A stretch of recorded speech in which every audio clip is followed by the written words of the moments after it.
भगवान शांतिनाथ 16वें तीर्थंकर हैं। जैन शासन के वे ऐसे महान तीर्थंकर हुए जिन्होंने तीर्थंकर पद के साथ साथ चक्रवर्ती और कामदेव के भी पद को प्राप्त किया और हस्तिनापुर नगरी को महान बनाया। 3 ही तीर्थंकर केवल ऐसे हैं जैन शासन में, शांतिनाथ, कुंथनाथ, अरेनाथ, जो 3 पदों से समन्वित हुए, तीर्थंकर, चक्रवर्ती और कामदेव। और तीनों ही तीर्थंकर हस्तिनापुर की धरती पर जन्मे। ये एक विशेष अवसर कह लीजिए, हस्तिनापुर नगरी का विशेष सौभाग्य कह लीजिए। और उस नगरी में जहाँ इन तीनों तीर्थंकरों के 4 कल्याणक हुए, आज वहाँ पर उनकी वीतराग छवि को और उनके सारे वैभव को प्रदर्शित करने वाला सुंदर जिन मंदिर विश्व शांति त्रिमूर्ति मंदिर के नाम से जम्बूद्वीप तीर्थ परिसर में निर्मित है, जहाँ अकृत्रिम चैत्यालय का संपूर्ण स्वरूप दिख गया है। कल कितना सौभाग्य होगा जब हस्तिनापुर पहुँचने वाले सभी श्रद्धालु भक्तगण उस जिन मंदिर का दर्शन करेंगे। ऐसी विशाल वेदी, 3 भगवान की एक साथ वेदी, स्वर्णमयी कार्य से युक्त पूरे देश के अंदर वह पहली वेदी है, इतनी चौड़ी वेदी। और जिस वेदी को भी निर्माण कराने का सौभाग्य हमारी श्रीमती मंगला सुभाष चंद्र साहू जालना महाराष्ट्र जम्बूद्वीप हस्तिनापुर में रहती हैं, ऐसा सौभाग्य प्राप्त किया। ये सौभाग्य दुर्लभ होते हैं। तो भव्यात्माओं, कल 3 कल्याणकों से समन्वित उन भगवान शांतिनाथ की आराधना भक्ति करेंगे। शाश्वत तीर्थ अयोध्या की धरती से भी सबसे पहले प्रातःकाल बैंड बजा करके, ढोल नगाड़े घंटे झालर बजा करके भगवान की जन्म कल्याणक को मनाया जाएगा। और 1008 कलशों से भगवान शांतिनाथ का अभिषेक जम्बूद्वीप हस्तिनापुर के अंदर करेंगे भक्तगण। और अयोध्या नगरी और हस्तिनापुर नगरी कभी कभी बिल्कुल एक में एक जुड़ जाती हैं, वहाँ से भी कार्यक्रम चलता है। और अयोध्या में चूँकि गणि ज्ञानमती माता विराजमान है, तो सारा कार्यक्रम उनके पावन सानिध्य में चलता है। और भगवान का निर्वाण कल्याणक का आप लाडू भी चढ़ाएंगे। ये विशेष अवसर आया है जो, तो उस संदर्भ में आपको भगवान शांतिनाथ के जीवन पक्ष से भी, उनका विशाल जीवन और अत्यंत मार्मिक जीवन रहा, फिर भी कुछ शब्दों के द्वारा आप भगवान शांतिनाथ के पुण्यमयी चारित्र को श्रवण कीजिएगा। निज मन को शांति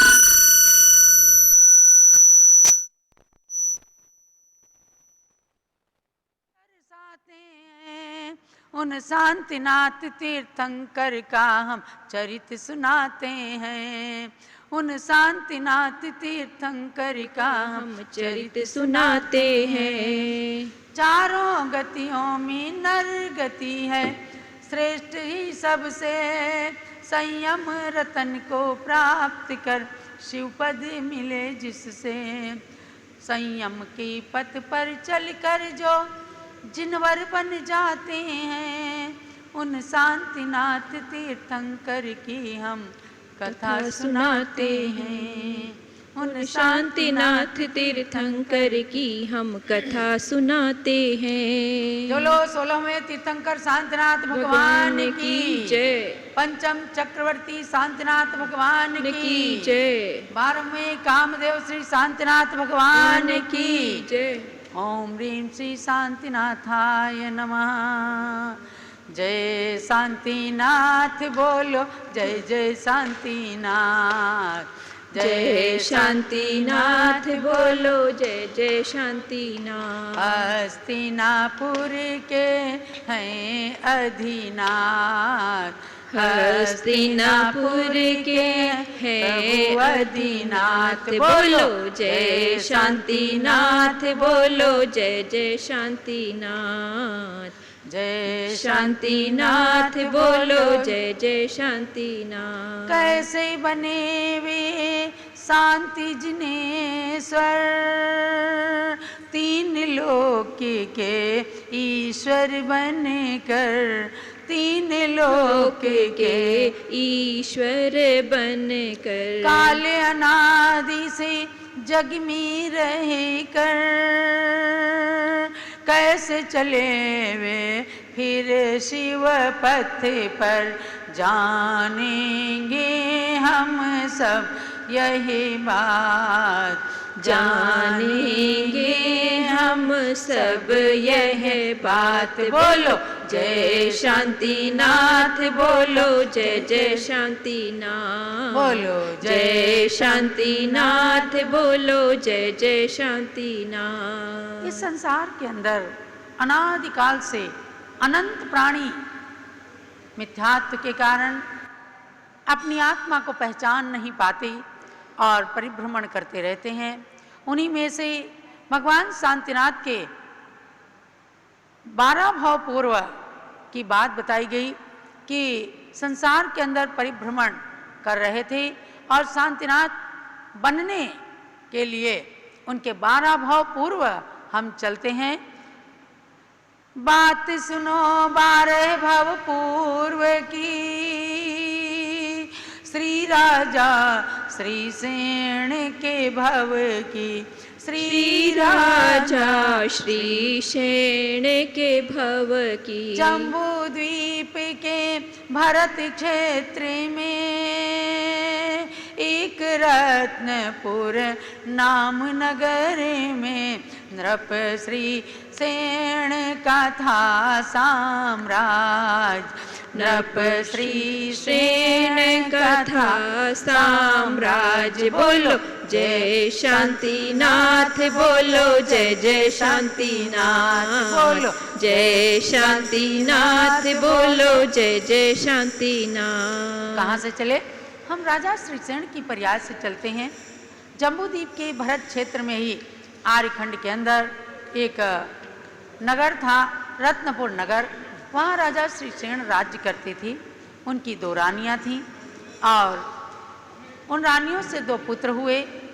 उन पुत्रों के साथ सांसारिक भोगों को भोग रहे थे।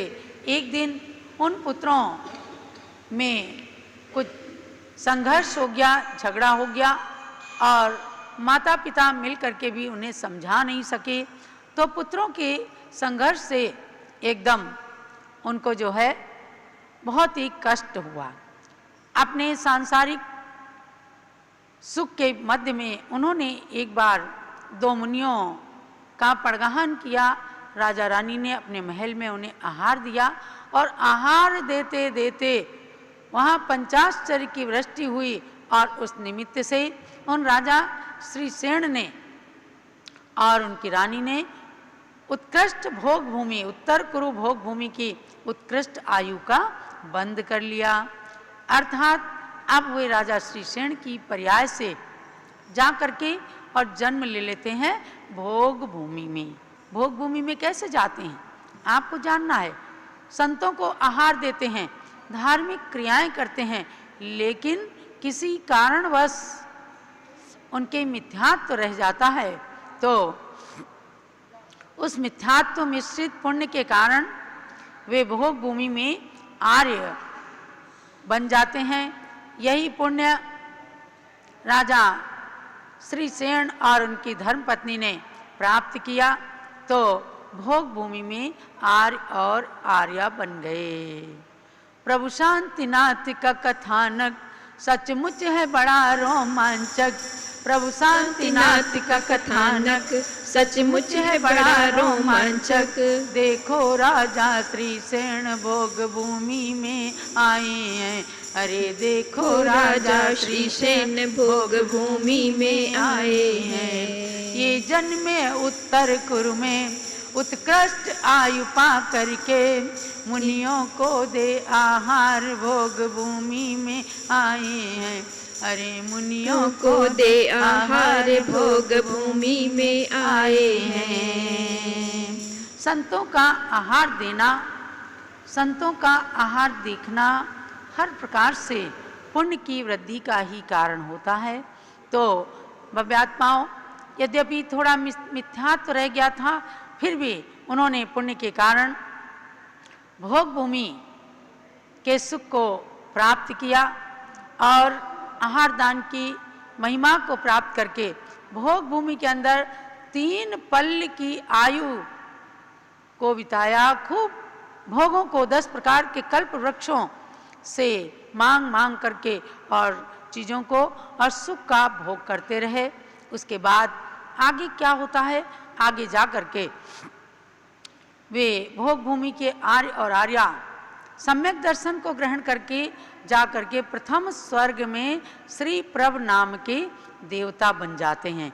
जय शांतिनाथ बोलो, जय जय शांतिनाथ, जय शांतिनाथ बोलो, जय जय शांतिनाथ। प्रथम स्वर्ग में देव बन गया, श्री प्रभ श्री से युक्त बन गया, श्री प्रभ श्री से युक्त बन गया। सम्यक दर्शन है वहाँ साथ, सम्यक दर्शन है वहाँ साथ। बोलो जय शांतिनाथ बोलो, जय जय शांतिनाथ। मैं संक्षेप में आपको भगवान शांतिनाथ के कथानक से परिचित कराती हूँ। कथानक तो बड़ा है और बहुत सुंदर काव्यों के माध्यम से इसे प्रदर्शित किया गया है। स्वर्ग में जाकर श्री प्रभ नाम के देवता बन गए, वहाँ भी सुखों का उपभोग करते हुए आगे पुनः मध्य लोक में आकर के और विद्याधर राजा अमित तेज बन जाते हैं। यानी पुण्य देखिए कि जब तीर्थंकर पद को प्राप्त करने की ओर अग्रसर होते हैं तो उनको कोई भी नरक तिर्यंच का भाव नहीं प्राप्त करना पड़ता है, नरक तिर्यंच के दुख भी नहीं भोगने पड़ते। राजा अमित तेज विद्याधर के रूप में जन्मे, वहाँ पर भी अंत में उन्होंने दीक्षा धारण करके तपस्या करके और 13वें आनंद स्वर्ग के अंदर रविचूल नाम के देव का जन्म धारण कर लिया। देवता को तो जानते हैं आप कि वो 5 सैया पर पैदा होते हैं और 16 वर्ष के नवयुवक के समान एकदम उठ करके बैठते हैं और उनके नियोगी देव देवियाँ आकर के पुनः उन्हें स्नान करा करके अकृत्रिम चैत्यालयों की वंदना कराते हैं। वह सब करते हुए उस 13वें स्वर्ग की आयु को व्यतीत करके पुनः जम्बूद्वीप के पूर्व विदेह के प्रभाकरी नगरी में आकर वे अपराजित बलभद्र हो जाते हैं और अपने भाई नारायण के साथ खूब राज्य भोग सुख भोगते हैं और उसके अनंतर पुनः दीक्षा धारण करके और अच्युत स्वर्ग में 16वें स्वर्ग में अहमिंद्र का पद प्राप्त कर लेते हैं। बड़ी सुंदर पुस्तक भगवान शांतिनाथ, छोटी सी पुस्तक है, 24 पेज की पुस्तक है लेकिन पूज्य गण्य ज्ञानमती माताजी ने महापुराण उत्तर पुराण ग्रंथ के आधार से इस पुस्तक के अंदर भगवान शांतिनाथ के सारे भवों का वर्णन करके और 12वें भव में जब वे शांतिनाथ बनते हैं, तीर्थंकर चक्रवर्ती कामदेव के पद से समन्वित होते हैं, उनके पंच कल्याणक महोत्सव का वर्णन, चक्र रत्न का उत्पन्न होना, चक्रवर्ती पद का अभिषेक होना, चक्रवर्ती पद का साम्राज्य उपभोग करना, पुनः दर्पण में मुख देख करके और 2 मुख दिखते ही वैराग्य हो जाना, दीक्षा धारण करना, सहस्राम्र वन में जाकर केवल ज्ञान की प्राप्ति कर लेना, ये सारी चीज़ें इस छोटी सी पुस्तक के अंदर दिखाया। तो अपराजित बलभद्र के बाद अच्युत स्वर्ग में वे अहमिंद्र बन गए और वहाँ के अहमिंद्र की आयु को भोग करके पुनः पूर्व विदेह क्षेत्र के रत्न संचयपुर नगर में वज्रायुध चक्रवर्ती बन जाते हैं। यानी शांतिनाथ भगवान अपने चक्रवर्ती तीर्थंकर पद में तो चक्रवर्ती बने ही और पूर्व भाव में भी वे 8वें भाव में चक्रवर्ती वज्रायुध बने और वहाँ से पुनः दीक्षा धारण करके 6 खंड के वैभव का परित्याग करके ऊर्ध्वग्रह विवेक में अहमिंद्र बन गए। 9 ग्रह है ना, 3 अधोग्रह विवेक, 3 मध्यम ग्रह विवेक और 3 ऊर्ध्वग्रह विवेक। आप 3 लोक की रचना जम्बूद्वीप में बहुत सुंदर रूप में भूगोल और खगोल को देख सकते हैं, जान सकते हैं। ऐसे ऊर्ध्वग्रह विवेक के अंदर अहमिंद्र पद को प्राप्त करके और दिव्य सुखों का उपभोग करते हैं। उन सुखों का तो कहना ही क्या है, जिन सुखों के लिए आचार्य पूज्यपाद स्वामी ने बताया। किसी शिष्य ने प्रश्न किया, भगवान सब लोग कहते हैं स्वर्ग में बड़ा सुख है, स्वर्ग में बड़ा सुख है, स्वर्ग में बड़ा सुख है, वह स्वर्ग का सुख कैसा है? उन्होंने कहा कि ह्रसिकजमनातंकम दीर्घ कालोपलालितम नाके नाकौकसाम सौख्यम नाके नाकौकसामेव। कहते हैं हे भव्यात्मन, वहाँ अनातंक, आतंक रहित सुख है। कोई आपके सुख में बाधा नहीं डाल सकता। शरीर का कोई दुख नहीं है, शरीर में कोई बीमारी नहीं आती, इंद्रिय सुखों का पार नहीं है। दीर्घ कालोपलालितम, और दीर्घ काल तक अर्थात सागरों की आयु उस स्वर्ग के अंदर भोगते हैं देवता इंद्र, अहम इंद्र। और पुनः जिन्हें सम्यक दर्शन होता है वे आकर के मनुष्य जन्म धारण कर लेते हैं। जो मिथ्यात्व मिश्रित हो जाते हैं अर्थात स्वर्ग के सुखों को छोड़ते हुए बहुत विलाप करते हैं, कष्ट का अनुभव करते हैं, तो वे नरक निगोद तक की पर्याय में, यानी निगोद की पर्याय में भी नरक में तो जा ही नहीं सकते। क्योंकि देवता पुनः देवता नहीं बनते, देवता नारकी नहीं बन सकते। देवता जन्म लेते हैं तो तिर्यंच और मनुष्य की पर्याय में ही जन्म लेते हैं। इसी प्रकार से कोई नारकी भी पुनः नरक से नरक में नहीं जा सकता है, और नारकी कभी देव नहीं बन सकता। नारकी भी या तो तिर्यंच में जन्म लेता है या मनुष्य में जन्म लेता है। ये कुछ सिद्धांत नियम है। तो अच्युत स्वर्ग के अहमिंद्र भी आकर वज्रायु चक्रवर्ती हुए, और वज्रायु चक्रवर्ती की पर्याय में भी पुनः दीक्षा धारण करके समाधि पूर्वक मरण करके ऊर्ध्वग्रह विवेक में अहमिंद्र हो गए। तो पूज्यपाद स्वामी कहते हैं कि हे भव्यात्मन, नाके नाकौ कसाम सौख्यम नाके नाकौ कसामिव, अर्थात स्वर्ग में जैसा सुख है स्वर्ग में वैसा ही सुख है। यानी स्वर्ग के सुख को मनुष्यों से तुलना नहीं कर सकते कि देखो उस राजा के समान सुख है, ऐसा सुख है। स्वर्ग के सुख को आप स्वर्ग में जाकर ही भोग करके ही उसकी कल्पना कर सकते हैं। ऐसा स्वर्ग का सुख बहुत लुभावना होता है, लेकिन उस लोभ में जो नहीं पड़ते तो अपनी आत्मा का कल्याण करने के लिए धरती पर अवतार धारण करते हैं। अब 10वें भाव में वह अहमिंद्र का जीव आकर के राजा मेघरथ होता है। राजा मेघरथ की पर्याय में उनके साथ में एक बहुत बड़ी घटना घटती है। आपने कई मंदिरों में देखा होगा कि राजा मेघरथ बैठे हैं, भगवान शांतिनाथ के ही पूर्व भाव की पर्याय है उनकी, और एक तराजू में मुर्गा है और एक तराजू में वे अपने जांग के मांस को काट काट करके किसी को दे रहे हैं। मेघरथ के दान की बात बताई, लेकिन दिगंबर जैन शास्त्रों के अनुसार ये बिल्कुल गलत है। इनके सच्चे कथानक से आप लोगों को परिचित होना है कि वहाँ पर तो उनके राजा मेघरथ की पुत्र वधुओं ने आकर के 2 मुर्गों का वहाँ पर आपस में परस्पर में भिड़ा करके युद्ध द्वंद्व दिखाया था। और उस समय घनरथ जो तीर्थंकर बनने वाले थे उनके पुत्र थे मेघरथ। मेघरथ से घनरथ ने उन मुर्गों के बारे में पूछा। तब मुर्गों के बारे में मेघरथ ने बताया कि ये 2 मुर्गे पिछले जन्म के बैर के कारण 2 सगे भाई मर करके मेढ़ा हुए और उसके बाद मर करके ये मुर्गे हुए हैं। ये अपने आपस के बैर को यहाँ दिखा रहे हैं, और कोई विद्याधर ने आकर के इनके शरीर के अंदर प्रविष्ट होकर के और इस प्रकार से इनके बैर को बढ़ा दिया है। ये सब देख देख करके राजाओं को वैराग्य हो जाया करता था। तो महानुभाव, राजा घनरथ ने भी ये सब देखकर और मेघरथ को राज्य सौंप करके दीक्षा धारण कर ली थी। वे महान तीर्थंकर बन गए थे।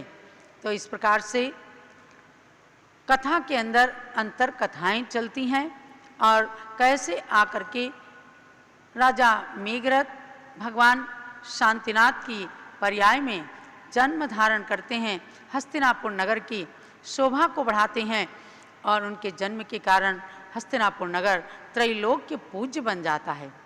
राजा मेघरथ की पर्याय से वे पुनः सर्वार्थ सिद्धि में अहमिंद्र बन जाते हैं। सर्वार्थ सिद्धि तो आप जानते ही हैं, ऊर्ध्वलोक का सबसे अंतिम स्वर्ग है। सर्वार्थ सिद्धि 5 अनुत्तर में से 5वां अनुत्तर, जहाँ जन्म लेने के बाद केवल एक ही पर्याय को धारण करके जीव मोक्ष चला जाता है। ऐसे सर्वार्थ सिद्धि में जाकर अहमिंद्र पद को प्राप्त करके और आगे आकर हस्तिनापुर के राजा विश्वसेन की महारानी ऐरा देवी के गर्भ में जन्म धारण करते हैं। और वह समय तो क्या था, कल जन्म कल्याणक आने वाला है। करोड़ों करोड़ों साल पहले भगवान शांतिनाथ के गर्भ में आने से पूर्व 6 माह पूर्व धन कुबेर ने आकर हस्तिनापुर में रत्न वृष्टि की। आज हस्तिनापुर में न चक्रवर्ती का वैभव दिखता है, न तीर्थंकर भगवान का वो प्राचीन महल दिखता है, लेकिन उस करोड़ों साल के इतिहास को जागृत करने का या प्रत्यक्ष में दिखाने का कार्य जरूर पूज्य गणनी ज्ञानमती माता ने किया, जहाँ इतिहास और भूगोल दोनों को साकार कर दिया। आप जाने कि भगवान शांतिनाथ ने कहाँ जन्म लिया था, तो जम्बूद्वीप 13 द्वीप की रचनाओं के माध्यम से पता चलता है कि जम्बूद्वीप के भरत क्षेत्र के आर्यखंड में हस्तिनापुर नगरी में भगवान शांतिनाथ का जन्म हुआ था। तो भव्यात्माओं, ऐसे ही वहाँ पर उन कल्याणकों के प्रतीक में जहाँ 3-3 प्रतिमाएं हैं, विशाल 31-31 फुट उत्तुंग, वहीं वहाँ भगवान की केवल ज्ञान कल्याणक के प्रतीक में भगवान शांतिनाथ का सुंदर समोसरण बना है। अरे उस समोसरण को जरूर देखना, ऐसा समोसरण जैसे साक्षात आकर के धन कुबेर ने रचा हो। गोल गोल शिला पर 72 फुट ऊंचा, धरती से बिल्कुल अधर दिखता हुआ ऐसा समोसरण, जहाँ चतुर्मुखी ब्रह्मा के रूप में भगवान शांतिनाथ विराजमान हैं। भगवान शांतिनाथ को 3 लोक के नाथ हैं, उनको तो बारंबार नमन करते ही हैं, लेकिन उनकी महिमा को बताने वाली और हस्तिनापुर को हस्तिनापुर का रूप दिलाने वाली गणनी ज्ञानमती माता जी के भी श्री चरणों में नमन करते हुए आप कल के दिन भगवान के तीनों कल्याणक को मना करके और निर्वाण लाडू चढ़ा करके अपने हृदय के अंदर भी भगवान शांतिनाथ के वैराग्य के कुछ अंश जरूर धारण करना और आज से ही अपना नाम उस आगे आने वाली लिस्ट में लिखा लेना कि हम भी एक दिन तीर्थंकर या सिद्ध परमेष्ठी भगवान बन सकें। जब लो शांतिनाथ भगवान की जय।